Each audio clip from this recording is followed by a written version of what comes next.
এই সাবিয়া, কি এই যে চুপচাপ করে এই জায়গায় বসে আছি, একটা তো এই যে পা দুইটা আমার শিকড় হয়ে যাবে, পরে আমি তো গাছ হয়ে যাব।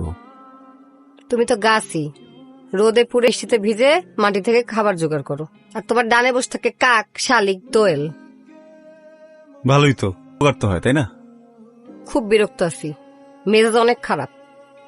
এখানে কিছুক্ষণ বসবো, মাথা ঠান্ডা করবো, তারপর বাসে যাবো, কোনো কথা বলবা না। ঠিক আছে, বলবো না। তুমি কি বেশি রাগ করছো? বললাম না কথা বলতে না। কথা বলবো না, খালি একটা জিনিস দিব। আমি জানতাম একটা তুমি খুশি হবা না, দুইটা। কিন্তু যেন তেন চকলেট না, বুঝছো? এটার দাম 10 টাকা, এটার দাম 10 টাকা, দুইটা মিলে 20 টাকা।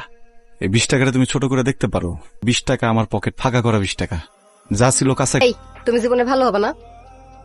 তো ঠিকই আছি, ভালো আছি, পড়ালেখা করি, বই পড়ি, খারাপ কি করি? তুমি বই পড়ো, তুমি বাজার করো, তুমি ভাই বাদাও, ঠিক আছে, কিন্তু এই রফিক চাচা, উনার মতো একটা বাজে মানুষের সাথে তুমি এটা কিভাবে করলা? উনি তোমার সাথে কি করলা আর তুমি কি করলা?